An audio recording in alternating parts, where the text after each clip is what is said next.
अलंकापुरी पुण्यभूमी पवित्र, तेथे नांदतो ज्ञान राजा सुपात्र. तया ढविता महापुण्यराशी. नमस्कार माझा श्री सद्गुरु ज्ञानेश्वरासी. पुंडलिका वरुदा हरी विठ्ठल, श्री ज्ञानदेव तुकाराम. पंढरीनाथ भगवान की जय. विश्वगुरु निवृत्तीनाथ महाराज की जय. श्री गुरु मौली ज्ञानेश्वर महाराज की जय. जगद्गुरु तुकाराम महाराज की जय. सद्गुरु जोग महाराज की जय. नर्मदा मैया की जय. गंगा गोदावरी मैया की जय. अपने अपने गुरु महाराज की जय. कालच्या भागामध्ये आपण श्री गुरु संदीपान दादा वारकरी शिक्षण संस्थेचे परीक्षक आणि आम्ही सुद्धा प्रत्यक्षात ज्यांच्या समोर परीक्षा दिली असे असणारे परीक्षक श्री गुरु संदीपान दादा सध्याकालीन स्थितीमध्ये वारकरी शिक्षण संस्थेमध्ये वारकरी शिक्षण संस्थेचे असणारे अध्यक्ष अशा दादांच्या चरणारविंदावरती मी शतशः कोटी नमन करतो. कालचाही असणारा जो काही भाग आहे तो दादांच्या जीवनावरती या ठिकाणी समालोचन केलेलं आहे आणि आजच्या भागामध्ये सुद्धा मी दादांविषयीच काही बोलणार आहे. सर्वच शिक्षकांवरती मला चिंतन करायचंय, परंतु प्रथमतः माझ्या मनामध्ये आल्यामुळे हा भाव कदाचित दांडेकर मामांनीच माझ्या मनामध्ये घातला असेल, माऊलींनी घातला असेल, जोग महाराजांनी माझ्या मनामध्ये टाकला असेल आणि म्हणून दादांविषयी बोलण्याची अंतःकरणामध्ये एक उर्मी निर्माण झाली. त्यामधून आजचा हा द्वितीय भाग आहे.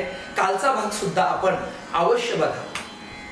सजनो, या विश्वाच्या पाठीवरती विद्यार्थ्याला कुठल्याही प्रकारची फी नाही आणि शिक्षकांना पगार नाही अशी एकमेव द्वितीय संस्था म्हणजे जोग महाराज संस्थापित श्री वारकरी शिक्षण संस्था. या संस्थेचे गोडवे मी काल गायलेलेच आहेत. आयसी वारकरी शिक्षण संस्था, आयसी शिक्षकांची अवस्था, आयशी ज्ञानबोध कथा सांगा कुठे, या दृष्टिकोनातून या संस्थेचं चिंतन, या संस्थेचा गौरव आपल्याला करता येईल.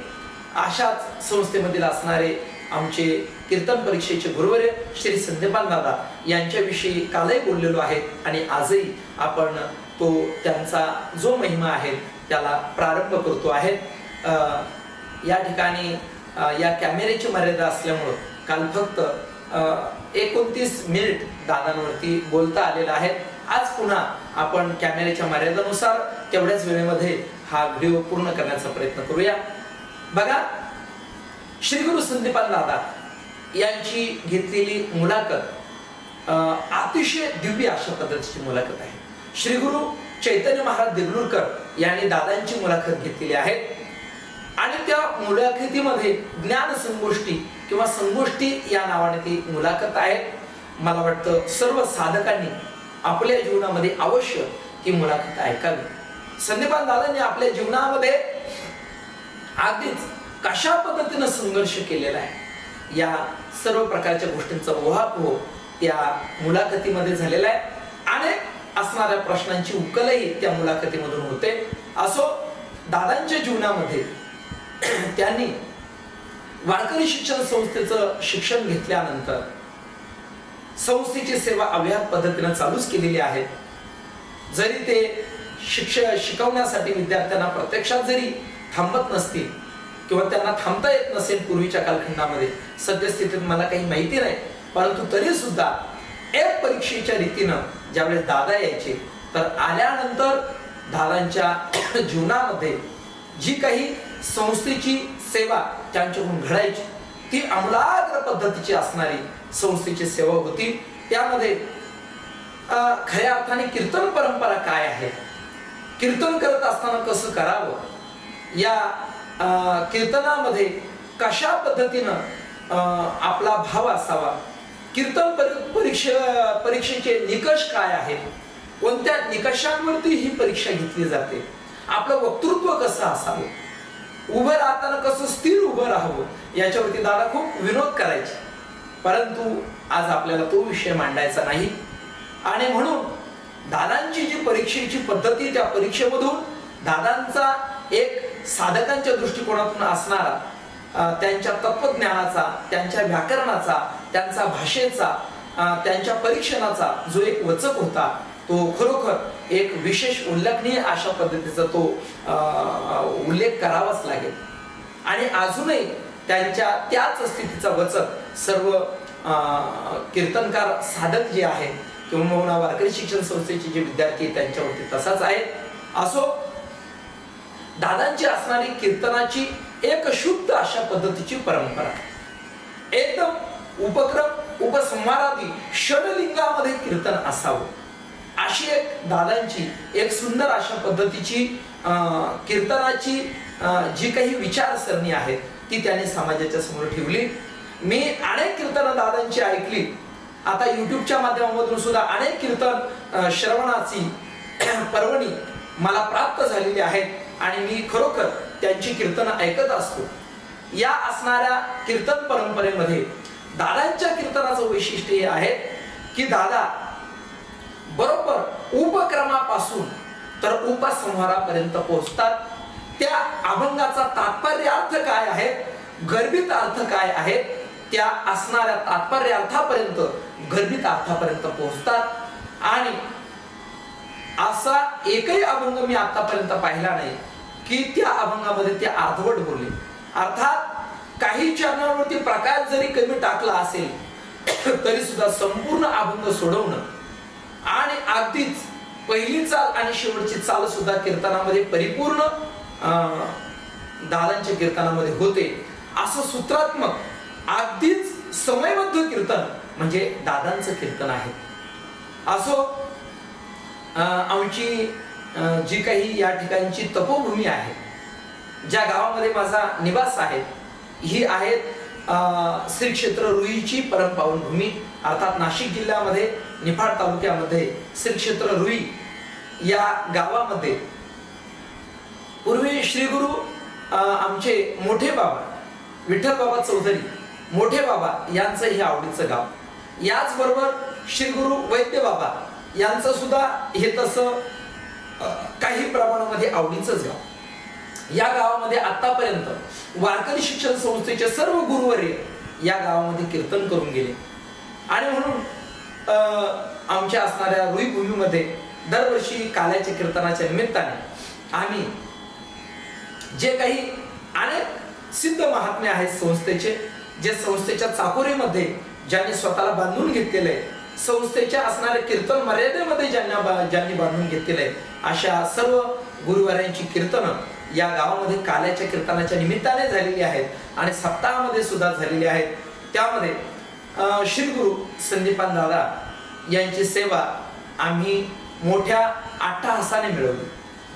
अर्थात दादांच्या पाठीमागे उभा महाराष्ट्र त्यांनी पिंजून काढलेला आहे. जेथे जेथे विशेष पद्धतीची जोग महाराजांची परंपरा सांभाळली जाते अशा गावामध्ये हिरिरीने दादा कीर्तनासाठी जात असतात. आणि म्हणून आमच्या रुईनगरीमध्ये सुद्धा मी प्रथमतःच इथे आल्यापासून, पूर्वी ते आले असतील कदाचित, परंतु मी येथे आल्यापासून मी खूप अट्टहास केला. बहुधा दिस होती मज आज घडले सायासिरे या न्यायाने 2 वर्षापूर्वी मात्र दादा आमच्या रुई गावामध्ये आणि कीर्तनाच्या निमित्ताने आम्हाला मिळाले. हे आमचं अनंत जन्माचं पुण्य असेल. ज्यावेळी त्यांची तारीख आम्ही घेतली आणि घेतल्यानंतर इथं जवळच गाजरवाडीला रात्रीची त्यांची सेवा होती म्हणून दोन्ही सेवा बरोबर एकमेकाला जोडून घेतलेल्या होत्या. दोन्ही गावामध्ये अगदी 5-7 किलोमीटरचं अंतर आहे. दुपारची सेवा बरोबर दादांनी रुई क्षेत्रामध्ये घेतली. अर्थात त्यांची नियोजित सेवा दुसरीकडे होती तरी सुद्धा त्यांनी पाहिलं की या असणाऱ्या साधकांचा जो अट्टहास आहे, मी असेल, निलेश महाराज असतील, संतोष महाराज पोटे असतील, अक्षय महाराज हिंगे असतील, आमचे ज्ञानेश्वर मौली कंसे असतील, आम्ही सर्वांनी जीवाचं रान केलं आणि मग दादांनी कुठून तरी बरोबर सेटलमेंट बसवली आणि आमच्या गावामध्ये काल्याच्या कीर्तनाची सेवा दिली. या काल्याच्या कीर्तनाच्या निमित्ताने श्री गुरु संदीपान दादा आमच्या रुई नगरीमध्ये आले. आल्यानंतर आम्ही वाट पाहत होतो दादा लवकर या. ते म्हटले हो मी बरोबर येतो, तुम्ही कीर्तन बरोबर वेळेवरती सुरू करा. आम्ही इकडे वेळेवरती कीर्तन प्रारंभ केलेला आहे पंचपदीने. परंतु मी म्हटलं तुम्ही कुठे आहात, या काहीतरी आपण चहा पान वगैरे घेऊ, असं करू तसं करू. तसं तर खऱ्या अर्थाने आम्ही या रुई नगरीमध्ये जेवढे काही मोठे महान साधू चंद्रशेखर महाराज देवलरकर असतील, अजूनही काही मोठमोठे साधू महात्मे या पुण्य पावन भूमीमध्ये कीर्तनाच्या निमित्ताने येऊन गेले. त्यांची भव्य दिव्य पद्धतीची मिरवणूकच आम्ही काढायचो. परंतु दादांचा मात्र प्रवास थोडासा गुंतागुंतीचा होता, त्यामुळे त्यांना येण्यासाठी थोडासा उशीर, म्हणजे वेळेच्या आतच आले, परंतु तेवढ्यासाठी त्यांना वेळ नव्हता, म्हणून या सगळ्या गोष्टी आम्हाला टाळाव्या लागल्या. परंतु दादा म्हटले मी आलेलोय आणि इथे थांबलेलोय, तुम्ही पंचपदी चालू करा. म्हणून मी आणि संतोष महाराज ज्यावेळी पुढे गेलो की कोठे थांबलेले, तर रुई गावापासून बरोबर 1.5 ते 2.25 किलोमीटर अंतरावरती दादाने आपली गाडी लावलेली होती. आणि अशा स्थितीमध्ये आम्ही तेथे गेलो. गेल्यानंतर दादा आरामशीर आणि गाडीमध्ये तसे थोडेसे असे पडलेले होते, आरामही करत होते आणि हातामध्ये त्यांच्या माळ होती, जप चालू होता. त्यावेळेस आम्ही त्यांना सांगितलं, म्हटलं दादा चला ना आपण चहा पान वगैरे घेऊ, थोडस काहीतरी दुग्धपान वगैरे करू. दादाने सांगितलं नाही. आम्ही शक्यतो अलीकडच्या कालखंडामध्ये कीर्तनाला जिथे जातो तेथे लोकांमध्ये जास्त सामील होत नाही, कोणाच्या घरी जास्त जात नाही. मी याचं कारण त्यांना विचारलं. त्यावेळेस त्यांनी सांगितलं की बऱ्याच ठिकाणी असा प्रसंग असतो, आपण जातो कशासाठी, आणि त्या घरामधील व्यक्ती त्याचंच असणारं आत्मचरित्र आपल्याला सांगायला सुरुवात करते, ज्याच्याशी आपला कुठल्याही प्रकारचा तीळ मात्र संबंध नसतो. सज्जन, या महात्म्याने सर्वसंग परित्याग केलेला आहे. आपल्या असणाऱ्या फुटकळ जीवनाशी या महात्म्यांना काय त्या ठिकाणी गरज आहे, नाही का? त्यांचं जीवन म्हणजे वस्तीकर वस्ती आला, प्रातःकाळी उठून गेला, पक्षी अंगणी उतरते ते का गुंतवणी राहते, असं त्यांचं जीवन आहे. आणि मग माझ्या लक्षात आलं, म्हटलं बरोबर आहे, दादांचं बरोबर आहे. बऱ्याच वेळा आम्ही तिथं थांबलो.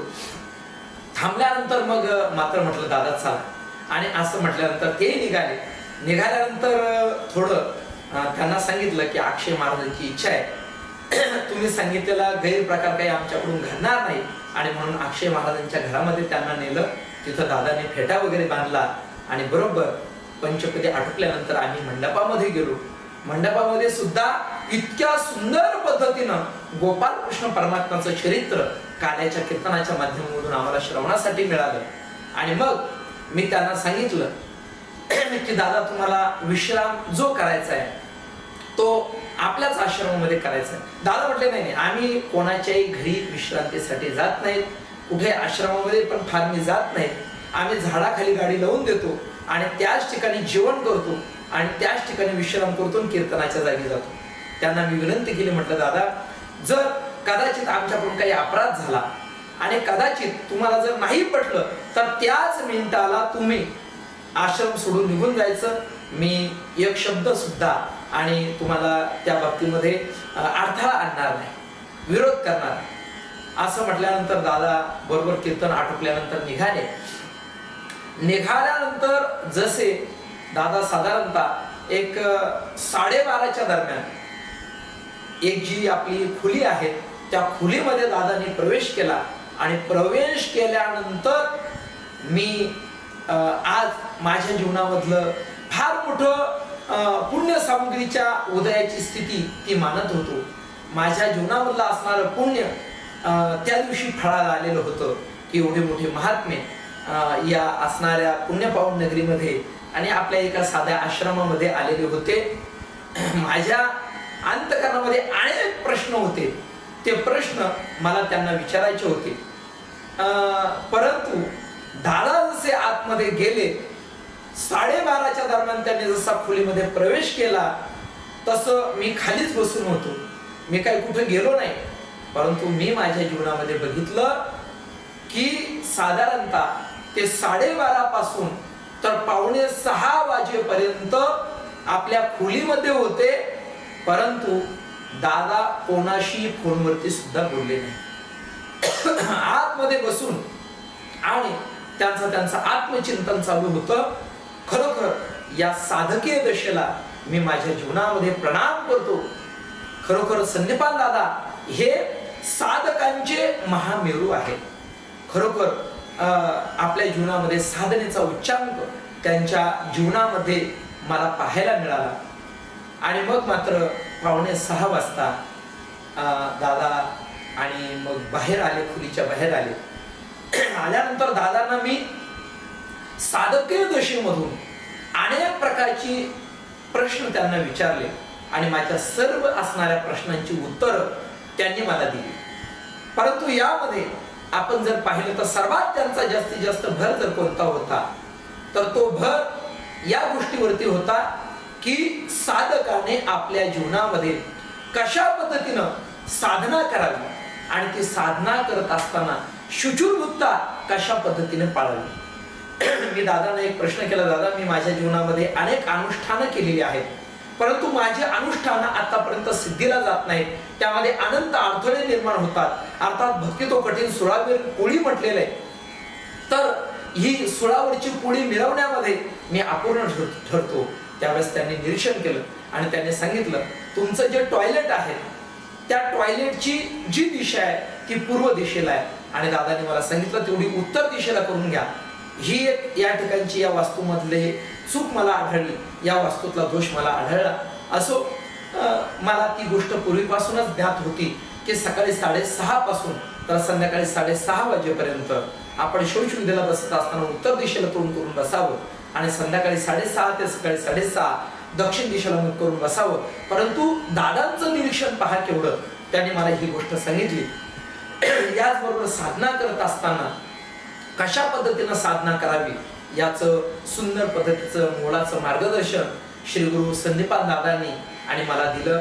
त्यानंतर त्यांनी सांगितलं की जर समजा एकादशीच्या दिवशी जर आपण एखाद्याच्या घरी जेवण केलं तर जवळपास 15 दिवसाचं का 6 महिन्याचं पुण्य आपलं त्या व्यक्तीला जात असतं, असं सुद्धा दादांनी आणि काही गोष्टी समजावून सांगितल्या. असो, साधनेमध्ये ज्यांच्या जीवनाची उच्चार कशा पद्धतीची स्थिती आहे असे असणारे साधनेचे महामेरू आमचे संदीपान दादा यांचं आगमन आमच्या या असणाऱ्या पुण्यपावन नगरीमध्ये झालं आणि त्यांच्या श्रीमुखामधून काही महत्वाच्या प्रश्नांची उकल झाली. असो, दादांच्या जीवनाच्या दृष्टिकोनातून मला असं वाटतं की दादांनी हे जे काही गावोगावी असणारी जी भजनी मंडळी आहेत तर या भजनी मंडळींचं सुद्धा खूप प्रेम त्यांनी आपल्या जीवनामध्ये संपादन केलं.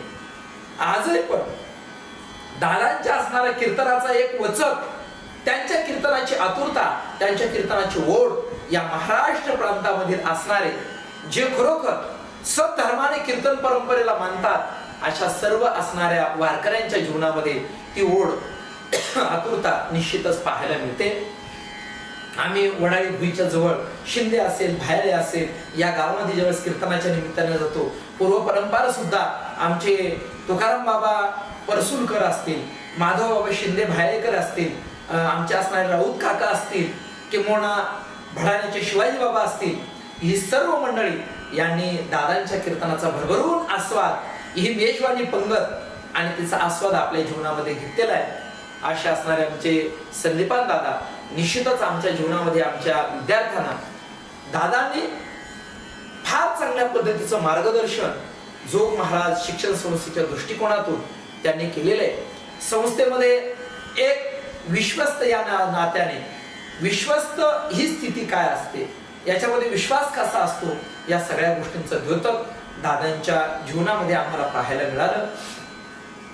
माझी जी कीर्तनाची परीक्षा झाली त्या परीक्षेसाठी मला 5 अभंग मिळालेले होते. आता हे जे 5 अभंग आहे ही मी व्यवस्थित पद्धतीने बसवले होते, परंतु तरी सुद्धा मला परीक्षा दादांच्या समोर द्यायची होती. म्हणून मी एक दिवस जगद्गुरु संत श्रेष्ठ तुकोबाराय यांची गाथा घेतली आणि 5 अभंगाच्या चिठ्ठ्या मी केल्या आणि केल्यानंतर त्या असणाऱ्या तुकोबारायांच्या गाथ्यावरती टाकल्यानंतर डोळे बंद केले आणि पूर्ण त्या चिठ्ठ्या अशा हलवल्या आणि हलवल्यानंतर तुकोबारायांना मी प्रश्न विचारला, सांगा महाराज मला कोणता अभंग येणार आहे.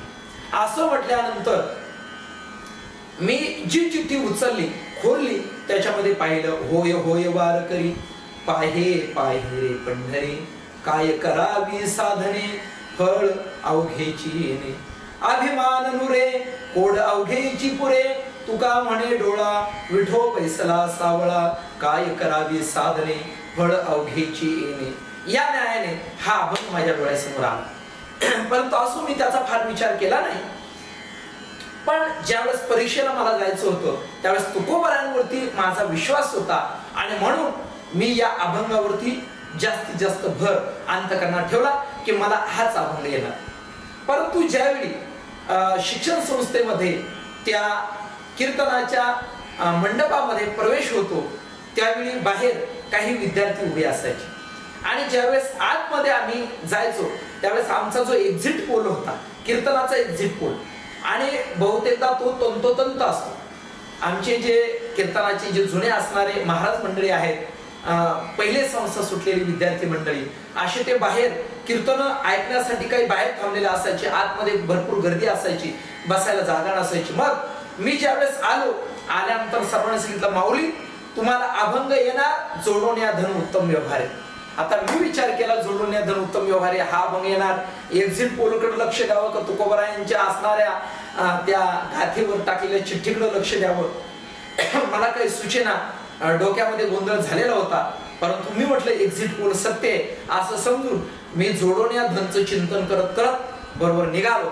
निघाल्यानंतर गुरुवर्य श्री संदीपान दादा आणि इतर जे असणारे परीक्षक सगळ्यांचं दर्शन केलं आणि दर्शन केल्यानंतर कीर्तनाचा विना गळ्यामध्ये घेतला आणि घेतल्यानंतर मी दादांकडे पाहिलं आणि दादांच्या मुखामधून अभंग निघाला. तुम्हाला वाटलं असेल की एक्झिट पोल बरोबर, नाही, एक्झिट पोल साफ फोल ठरला आणि दादाने मला अभंग दिला, होय होय वारकरी पाहे पाहे रे पंढरी, काय करावी साधने फळ अवघेची येणे. आता माझी पंचायत झाली, कारण मी आतमध्ये चाललो, नवीनच कीर्तनाची परीक्षा देणारा मी विद्यार्थी आणि त्यातल्या त्यात मांड्या लटलट करत होत्या, अंग थरथर करत होतो आणि एवढ्या मोठ्या शिक्षक वृंदांच्या समोर मला परीक्षा द्यायची होती. अगोदरच मांड्या विठ्ठल विठ्ठल करत होत्या. मला तर वाटलं आता काय होतं आणि काय नाही, शब्द फुटतो का न फुटतो.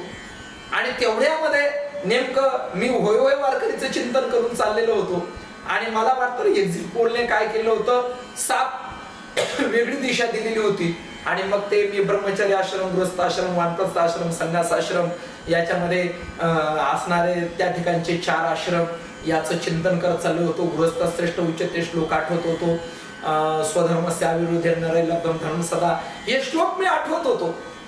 आणि आता मात्र होय होय वारकरीचं चिंतन आलं. मी थोडीशी आयडिया केली.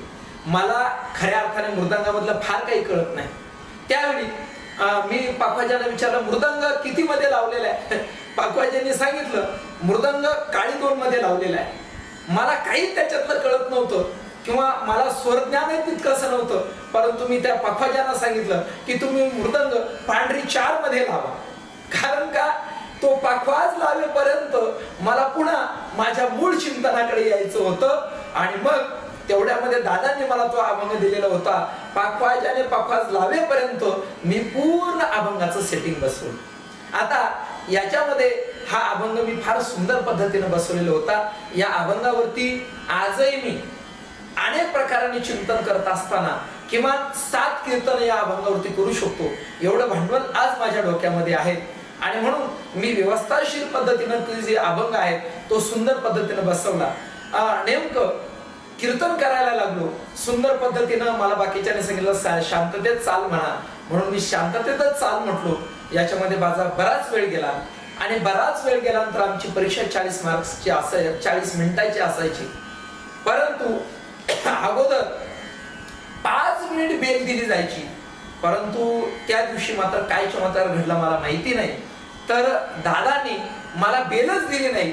मी अभंगाचं चिंतन करत होतो आणि ते परीक्षा त्या ठिकाणी परीक्षक होते, परंतु अतिशय बारकाव्याने ते चिंतन ऐकत होते. ऐकत असताना मला वेळच कळेना आणि मग मी त्यांना म्हटलं, वेळ किती राहिली? मला वाटलं 5 मिनिट शिल्लक असतील, कारण त्या बोलण्याच्या ओघामध्ये मला मात्र कुठल्याही प्रकारचं भान राहिलेलं नाही त्या बोलण्याच्या ओघामध्ये. आणि म्हणून मी त्या बोलण्याच्या ओघामध्ये बोलतच राहिलो. मला वाटलं आता 5 मिनिट शिल्लक असतील, म्हणून मी दादांकडे पाहिलं. मी त्या ठिकाणी अगोदरच बोलून गेलो की 2 शंका मला या ठिकाणी मांडायच्या आहे. एक, होय होय शब्दाची पुनरावृत्ती का केली आणि पाहे पाहे शब्दाची पुनरावृत्ती का केली, ही पहिली एक शंका होती. आणि दुसरी एक शंका अशी होती की तुका म्हणे डोळा विठो बैसला सावळा. सावळा म्हणजे काय, पंढरपूरचा निळा म्हणजे काय, घननीळ सावळा बाह्यानं म्हणजे काय, अशा 2 शंका मी मांडून गेलो. परंतु दादाने सांगितलं 43 मिनिट झाले. हे ऐकल्यानंतर मात्र शेवटी माझा नाविलाज झाला आणि मला त्या ठिकाणी जय विठ्ठल करावं लागलं. मग माझ्या ह्या 2 शंका राहिल्या आणि शेवटची भैरवीची चाल राहिली. तरी परंतु दादांनी त्या परीक्षेमधून माझा 4 नंबर आणि त्या ठिकाणी मला दिला, 4th क्रमांक त्यांनी मला दिला. खऱ्या अर्थाने असे असणारे अगदीच आमच्या वारकरी शिक्षण संस्थेचे अध्यक्ष असतील किंवा परीक्षक असतील, अशा दादांच्या चरणांवरती मी नतमस्तक होतो. मी दादांना रुईला आल्यानंतर, इथं आमच्या पुण्यपावन भूमीमध्ये आल्यानंतर प्रश्न विचारला, दादा तुम्ही मला कीर्तनासाठी जो अभंग दिला होय होय वारकरी, तर हा जो अभंग आहे, आणि मग मी ती सगळी घडलेली लीला दादांना सांगितली की अशा पद्धतीने मी चिठ्ठ्या टाकल्या होत्या आणि जगद्गुरु तुकोबारांनी मला हा अभंग सांगितला, तर तो अभंग तुम्ही मला दिला. त्यावेळेस दादांनी सांगितलं, कधी कधी मी अभंग देण्याची माझी पद्धती अशी असते की एखादे साधक कीर्तनकार जर समजा अगदीच साधे कपडे असतील, फार इस्त्री केलेले कपडे नसतील, किंबहुना साधं जर राहणीमान असेल, गाड्यामध्ये 2-3 माळा असतील, बरोबर अगदी त्या पद्धतीनं, म्हणजे जसे काही वारकरी जे असतात, आम्हा अलंकार माळा मुद्रांचे भूषण, मग ते काहींच्या गाड्यामध्ये थोड्याशा मोठ्या जाड माळा असतात, कपाळाला गंध लावलेला असतो, काहींनी मुद्रा लावलेली असते, काहींनी त्या ठिकाणी गंध लावलेला, कानाला गंध लावलेला, तो या स्थितीतला वारकरी असेल आणि त्याची दृष्टी फारच जर अशी चंचल नसेल, अतिशय अगदी शांत असेल, स्थिर असेल, तर अशा साधकांना मी बरोबर त्या पद्धतीचा अभंग देत असतो. याची उकल मला त्या दिवशी झाली आणि खऱ्या अर्थाने माझं जीवन धन्य आहे की ज्या अर्थी ते अशा पद्धतीनं त्या असणाऱ्या वारकरी कीर्तनकाराकडे पाहून त्या पद्धतीची सेवा दादा त्या कीर्तनकाराला द्यायची. आणि ज्या अर्थी त्यांनी मला होय होय वारकरी पाहे पाहे रे पंढरी हा अभंग दिला, निश्चितच माझ्या जीवनामध्ये सुद्धा वारकऱ्याची पूर्ण लक्षणं तर मी माझ्या जीवनात अंगीकृत करू शकत नाही की काया वाचा म्हणे जीवे सर्वस्व उदार, बाप रखुमा देऊर विठ्ठलाचा वारीकर, हे पूर्ण लक्षण जरी माझ्या जीवनामध्ये नसेल, किंबहुना माझ्या जीवनामध्ये असणार त्या ठिकाणी गोपीचंदन उठी, तुळशीच्या माळा, हार विरुती गळारे, याने एखादं लक्षण जरी माझ्या जीवनामध्ये असेल, किंबहुना गळ्यात तुळशी माळ घालणं म्हणजे शरीरावरती तुळशी पत्र ठेवणं, याही पदाला जर मी प्राप्त नसेल, तरी सुद्धा दादांच्या दृष्टिकोनातून, त्यांच्या परीक्षणामधून, आणि त्यांनी माझी एक वारकरी म्हणून माझ्याकडे त्या दृष्टीने पाहिलं, ही माझ्या जीवनामध्ये फार मोठी जमेची बाजू आहे. असे असणारे आमचे गुरुवर्य हरिभक्तीपरायण श्री संदीपान महाराज शिंदे उर्फ संदीपान दादा हसेगावकर, खऱ्या अर्थाने मी दादांच्या चरणारविंदावरती नतमस्तक होतो.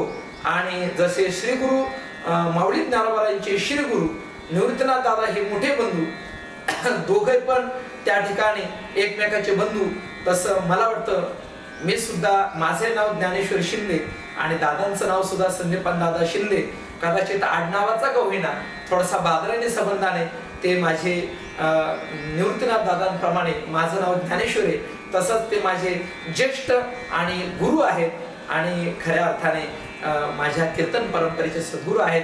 त्यांच्या चरणारविंदावरती मी नतमस्तक होतो आणि खरोखर असे असणारे परीक्षक सर्व साधकांना मिळावेत अशी अपेक्षा करतो आणि या ठिकाणी पूर्णविराम देतो. रामकृष्ण हरी, जय हरी.